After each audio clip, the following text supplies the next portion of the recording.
वृंदावन वानिक बन्यो भ्रमर करे गुंजार। दुल्हन प्यारी राधिका दूल्हा नंद कुमार। चलो सखी वहाँ चालिए जहाँ बसे ब्रजराज। गोरस बेचत हरि मिले एक पंथ दो का। एक पंथ दो का। बोलिए ठाकुर श्री किशोरी रमण जी महाराज की जय। जय श्री राधे। परम सौभाग्य का विषय है, परम हर्ष का विषय है। श्रीमद् भागवत की कथा वास्तव में साक्षात गोविंद ही है। श्रीमद् भागवताख्योयम प्रत्यक्ष कृष्ण एव ही। केवल स्वीकार करना है। श्रीमद् भागवताख्योयम प्रत्यक्ष कृष्ण एव ही माने भगवान श्री कृष्ण में और श्रीमद् भागवत में किसी प्रकार का कोई भेद नहीं है। देखो, सबसे बड़ी बात और सबसे विशेष बात आपको हम आज बताने जा रहे हैं।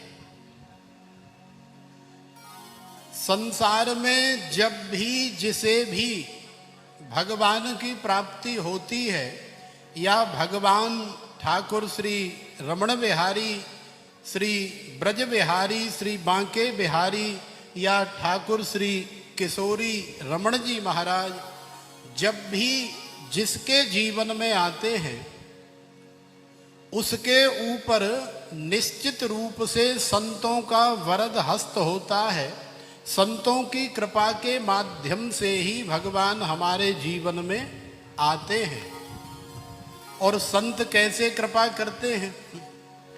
तो देखो, संत ऐसे ही कृपा करते हैं जैसे कृपा अभी बरस रही है। आज श्रीमद् भागवत का तृतीय दिवस है। हमारे परम पूज्य पाद परम आदरणीय हमारे बड़े गुरु भ्राता स्वामी कारशनी श्री सुमेधानंद जी महाराज, जिनके श्री मुखारविंद से हम लोग केवल कथा का नहीं, साक्षात भगवान श्री हरि का ही श्रवण कर रहे हैं। क्योंकि श्रीमद् भागवत में बड़ी सुंदर बात बताई। बोले ये केवल कथा नहीं है, कोई ग्रंथ नहीं है, कोई पोथी नहीं है, कोई पुस्तक नहीं है। तो बोले क्या है?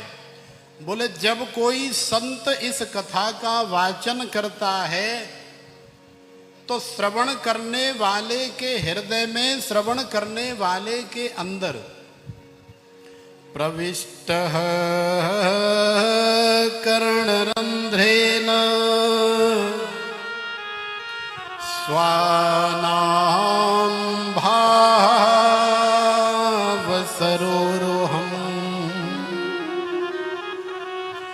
धुनोति समलं कृष्णः सलिलस्य यथा सर। तो देखो कितनी सुंदर बात बताई। बोले हमारे श्री ठाकुर जी ही वक्ता के श्री मुखारविंद के माध्यम से हमारे कानों के अंदर प्रविष्ट होकर के हमारे हृदय में जाते हैं।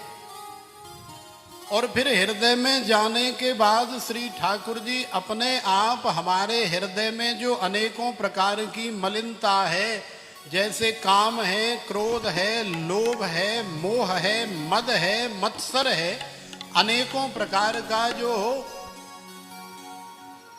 कीचड़ भरा हुआ है, अनेकों प्रकार की जो गंदगी भरी हुई है, वो हमारे ठाकुर श्री किशोरी रमण लाल जी कथा के माध्यम से अंदर जाकर के उसकी सफाई करते हैं। और फिर जब हमारा हृदय निर्मल हो जाता है, परम सहज हो जाता है, सात्विक हो जाता है, तो फिर आप सब लोग जानते हैं कि हमें भगवान की प्राप्ति हो जाती है।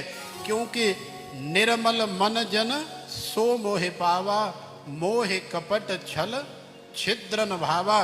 तो संतों के माध्यम से ही गोविंद हमारे कान के अंदर से और हृदय में विराजमान होते हैं। तो ऐसे संतों के चरणों में, ऐसे गुरुओं के चरणों में तो केवल एक ही प्रार्थना करनी चाहिए। कथा तो हमें सारे संसार में अनेकों जगह श्रवण करने को मिल जाएगी, लेकिन श्री धाम वृंदावन में हमारे गुरुदेव हमें बुला करके कथा श्रवण कराएं, ये हमारे जीवन की सबसे बड़ी निधि है। तो बड़ा सुंदर सा भाव है। बड़े बड़े संगीतज्ञ बैठे तो हमसे भी रहा नहीं जा रहा है, तो बड़ा सुंदर भाव है। आइए हम अपने गुरुदेव के चरणों में यही प्रार्थना करें।